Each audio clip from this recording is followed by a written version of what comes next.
The 2019 loan charge is HMRC's latest way of clamping down on disguised remuneration. For many years now, they've been looking into disguised remuneration, being ways in which companies reimburse their staff or remunerate their staff for work done. And the loan charge is a piece of legislation that came in a couple of years ago. It really bites down this April, 5th of April 2019 is when it's going to bite down. And it is essentially a tax on any outstanding loans that you might have from a specific trust structure. So the way they've set these up is accountants and financial advisors came up with these schemes whereby the company, usually owner-managed businesses, would transfer the profit that they had on their balance sheet into a trust structure, that being an employee benefit trust or something called an EFERB, which is an employment funded retirement benefit scheme. And that trust structure would then make loans to the employee, so to the director, and they would take that money tax-free, and that was how they would do it. And HMRC have said, no, that's not okay, we're not happy with that. A lot of the ones that we're seeing are companies, so the first port of call for the loan charge is going to be the company. HMRC want to go where the money is, and if that's the company, then that's their first port of call. But if the company isn't around anymore, if the company is in liquidation, or if the company was offshore, there are various determinations that HMRC can make to pursue the individuals who have received the money. It will be slightly different calculations. Some of the national insurance contributions won't apply, but they will come after the individuals as well.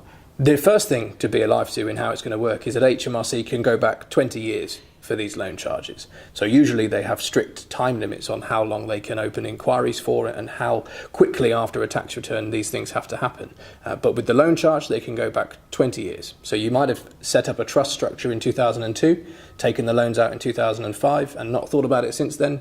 HMRC will apply the loan charge to that loan as well. And the way it's going to work is there are strict reporting guidelines. So you have to, within a certain number of days, have told HMRC what loans you had from the trust and what loans are still outstanding. Once that happens, HMRC will run the usual PAYE process. So the standard way that it's going to happen is that HMRC will be notified by the company of what's gone on. The company will run their usual PAYE processes based on as if you'd had £1 million of income on the 5th of April, and the tax will flow from that as normal. There's quite a lot of things that can be done about it. The first thing is that don't try and avoid it. According to HMRC, the reason that we're in this place is because the trust structures were abused and people used it to avoid income tax, and that's where we're at now. And we have seen clients who have investigated other schemes to avoid the loan charge.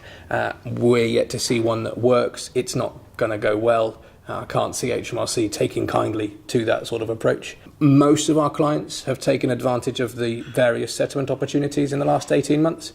So HMRC want the money. That's really what they want out of all of this. And they have given a couple of settlement opportunities in decreasing generosity as we get nearer to the 5th of April to make life easier for them and to make life easier for the businesses and the individuals involved. There's a new one that HMRC have just launched, which essentially you can have an automatic 7 years to repay the tax that's due if your income is less than 30 grand this year. And there is now no maximum time on how long you can have to pay. So in times gone by, our discussions and negotiations with HMRC have been about, look, our client can make a down payment of X%, but we need 4 years to pay the rest as we liquidate assets and try and find other ways to pay you. And now HMRC have got another option open, so that's another one. And finally, the third option for clients is to sit and wait for the loan charge. To get some money back, act now, really. HMRC aren't going to go away, so that needs to be resolved. And once we have crystallised your current position, and whilst we're working on crystallising your current position, there's no reason we can't be investigating why you've ended up here. You know, the overwhelming majority of our clients shouldn't have been anywhere near this stuff. They are experts in their field. They know precisely what they're doing when it comes to their business. But when it comes to accounting practices, when it comes to tax planning and financial advice, they were entirely dependent on their professional advisor. And their professional advisor has put them towards this scheme, whether by introducing them to a promoter or by putting them straight into the scheme themselves. And there is a lot of times where you will have a claim against your professional advisor. And you'll have a claim for the difference between where you would be if you just had normal vanilla tax planning. Let's say you'd taken all the money out as dividends or reinvested it in another way back into the company. Vanilla tax planning options versus the aggressive tax planning that you've been put in, which once you add on the penalties and interest is going to be substantially more than what you should have been paying. And you've got options to pursue your professional advisor for that difference. But you do only have 6 years to do it. So there's a strict time limitation on a professional negligence claim is 6 years from the date of the breach or the cause of action. And that usually is when you entered the scheme.